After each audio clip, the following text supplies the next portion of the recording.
Yo, check. Kumusta? Sana ayos lahat, no? So, yun. Proceed na tayo sa brew. Using, ito, French press.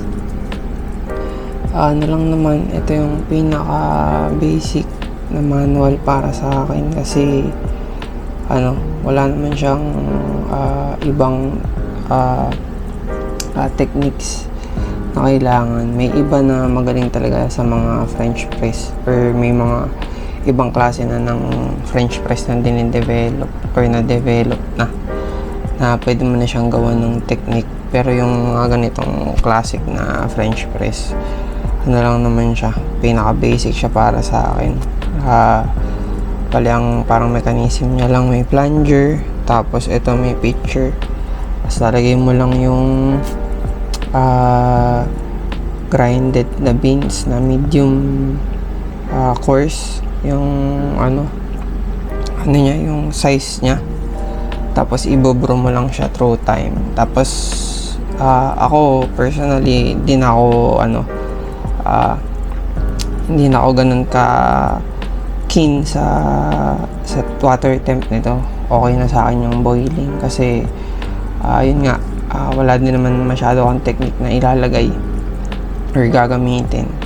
So brewing through time lang siya, medium coarse. Tapos ang ideal na brewing time niya is 4 to 5 minutes. Depende na lang yung adjustments kung depende sa inyo kung anong trip niyo, pero ideal lang naman yun, yung kumbaga guideline lang yung 4 to 5 minutes. Tapos may mga few things lang na parang kailangan malaman, baga yung mga terminologies. Bali sa sa ratio yun, yung ratio kasi lang naman siya from the word itself, yung niya, equivalent na timbang ng ng grinds tapos water. So yung pinaka sinusundan or tinatawag nila na golden ratio is 1:15. So meaning 1 gram of coffee is equals to 15 ml of water. Tapos ako kapag nag-French press ako, ang gamit kong ratio, since nga siya, bulky yung itsura niya, tapos yung grind size niya medyo malaki. Palaging naging output ko dito medyo tawag mo dito, watery siya. So manipis yung pagkakakape niya para sa akin. So ang practice kapag ganito, medyo ginagawa ko siyang concentrate. So binabawasan ko yung niya, yung ratio niya, pa-minus ng 15. Depende sa beans. Kapag medium yung gamit ko, pwede ako sa 10 gram, 1:10 or 1:11 or 1:12. Ganun ko siya ginagawa. Pero sa dark, pagka dark naman yung roasting profile na gamit ko, okay na siguro ako sa 13, 14, 15 ganyan. 1:14, 1:13, 1:15. So pero dahil basic lang muna tayo ngayon, gawin natin yung 1:15. So kung di ako nagkakamali, 15 grams ng coffee, pinaka basic 15 is to 2 to 5 ml ng water. So lang naman siya, yun lang naman kasi water temp, di pa naman, kahit boiling okay lang. Brewing time 4 minutes, pwede na, pasok na yun, 4 to 5 minutes. Tapos ang ginagawa ko madalas pag nagbo-brew ako, nagsiset ako ng expectation. Kumbaga minsan, diba, pag mag-set ka ng expectation, minsan mag-lead siya sa disappointment. Pero sa akin yun para sa guidelines. Kunyari, ano ba yung ine-expect ko sa brew na to? Ine-expect ko ba na mas clear yung cup?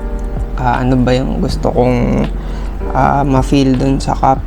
So kapag hindi ko siya nagawa sa unang brew, tsaka ako mag-a-adjust sa mga susunod na brew. I-take note ko lang kung ano ba yung ginamit ko na recipe. Ako naman kasi pag nag-brew ako either sa kahit anong equipments, gusto ko simple lang.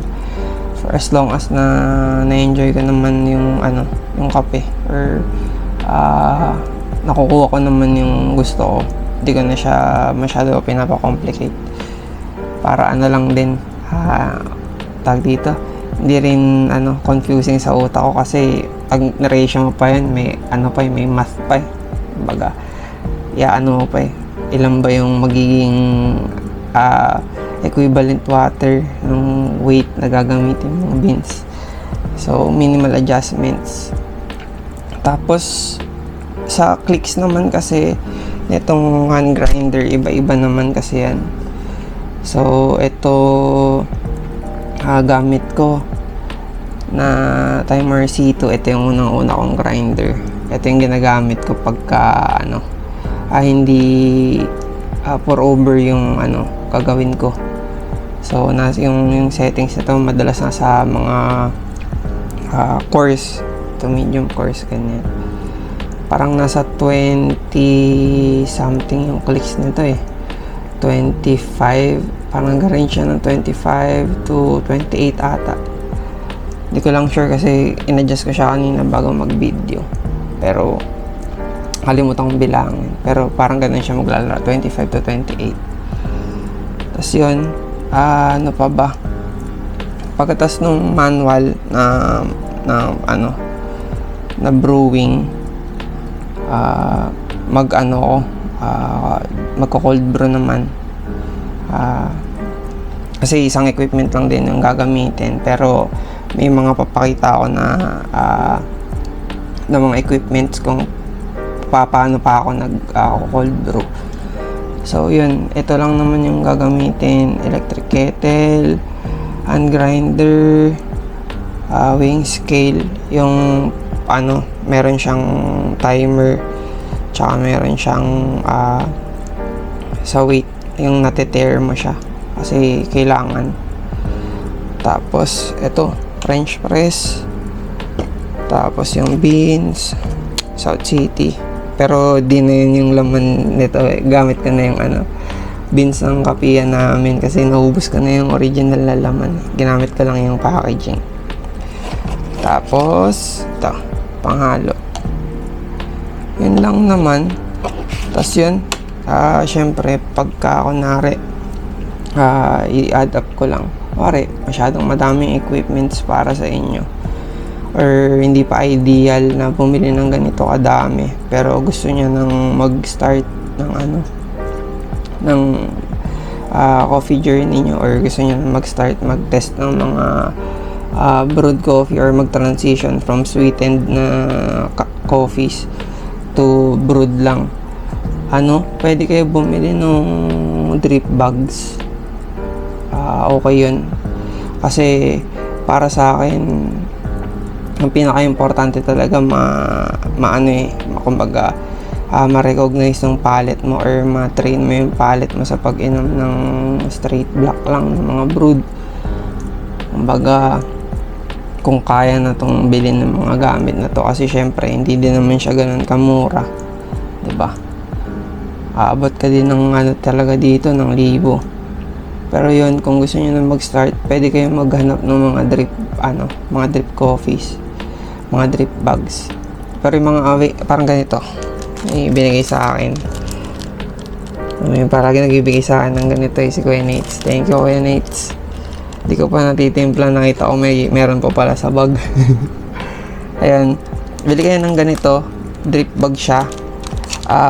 Yung mga makikita nyo ganyan sa market, sa mga online markets, more on dark roast, tsaka syempre na siya, pre-grinded na siya. So hindi ka talaga muna mag-expect na meron kang makukuhang taste notes. Okay lang yun, kasi syempre yun nga, kailangan mo din munang ma-enhance yung pagtikim mo ng pait Tapos kapag ka medyo recognize na ni palate mo yung pait, ano na yan kumbaga mare-register na siya na normal or yung ganung lasa na binibigay ng kape or yung acidic, yung maasim kung tawagin. Pag na-recognize na ng palate mo, kapag ka may iba nang nire-register kapag umiinom ka ng kape, ma-identify niya na may ibang flavor yung binibigay yung kape. So para sa akin, okay lang mag-start sa mga drip bags or kahit wala ka pa nito, mga ganito. Basta importante nga yun, ma-enhance mo yung panlasa mo. So yun, kuha lang ko ng ilang clips, tapos i-prep ko lang yung pang french fries. Tapos yun na, mabilis lang naman to.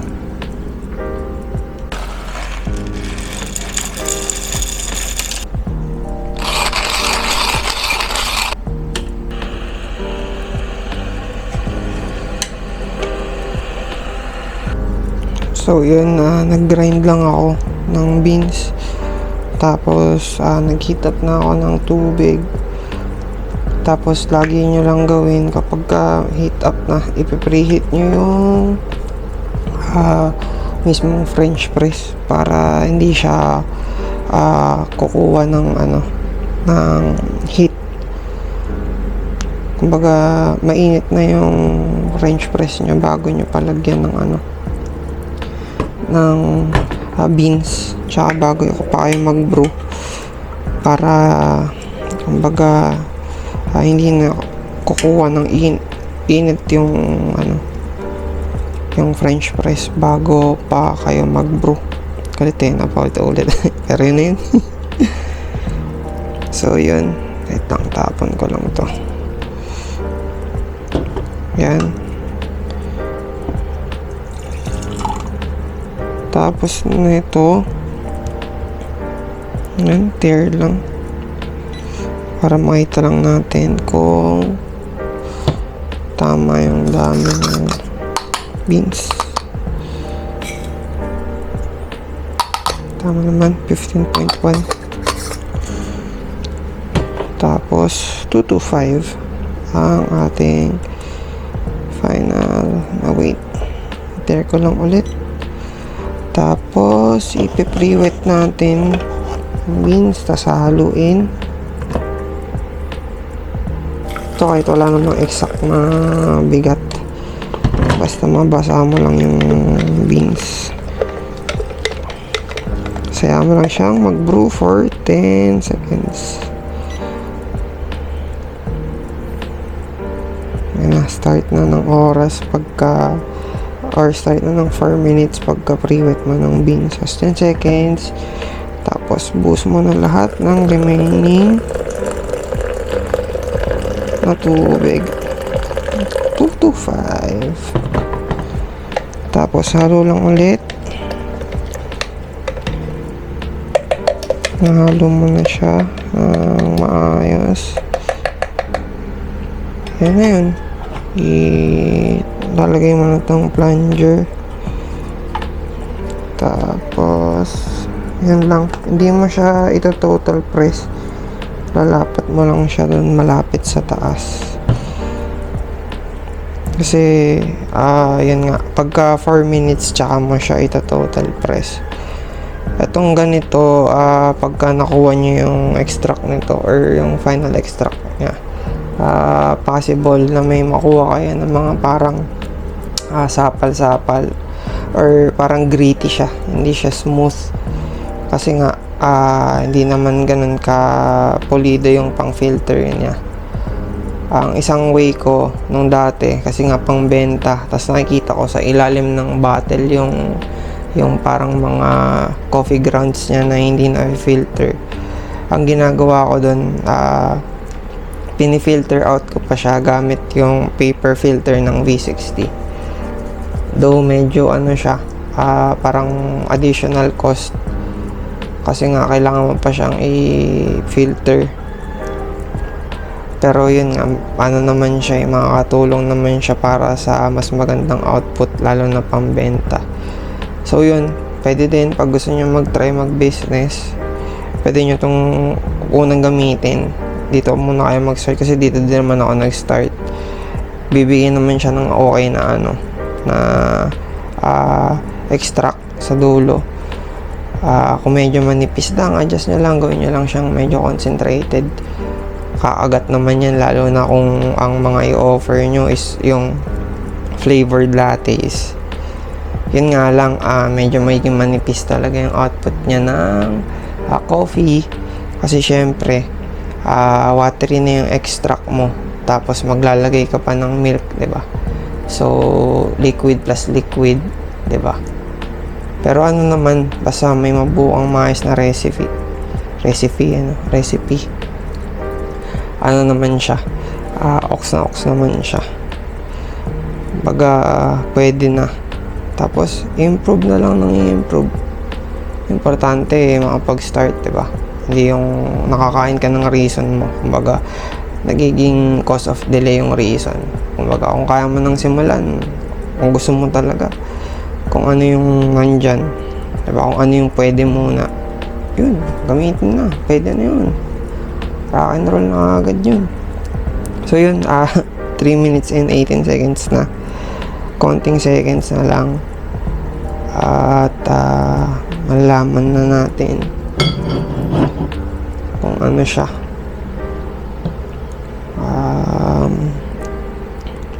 30 seconds pa. Yun lang naman, ipupush mo lang siya after. Since maliit lang yung ratio natin, pang single brew lang. Ito parang pwede ka ditong mag-brew ng at least 5 siguro. Kasi, or 4 para hindi apaw-apaw. Kasi ano to parang 1 liter ata yung capacity nito. Ayun, 4 minutes na. Press down lang. Yan may ano pa, ang ganda talaga ng beans nag-ano pa siya, nag-crema pa kahit press lang gamit. Yan tingnan lang natin. Ayun makikita mo na agad na may mga sapal siya. Salin natin dito para makita nyo. Sana makita pala. Yun 'di ba? Hindi siya sana makita. Pero parang di kita. Meron kang makikita sa kanya na parang ashes sa ilalim. Okay lang naman mainom yun. Pero yun, kapag ganito yung gamit mo, parang at least 2 cups lang per day. Since syempre meron nga siyang mga sapal-sapal pa. Kaya mas maganda din talaga na i-filter out pa. So yun, medyo mahaba na pala to sa manual. I-ano ko muna to, isang video. Tapos isunod na lang natin yung yung pag cold brew. Halos same lang naman siya. Pero at least dun mabilis na lang kasi na banggit ko na rin naman yung mga kailangan na equipments. Same lang naman siya. So gawin na lang natin siyang parang part 2. Tingnan lang natin to. So medyo mainit kainaan ko yung ganito pag mainit. So papaso yung ko, dila ko. Medyo nababad trip ako pag ganun. Ulit yun na nag-rant.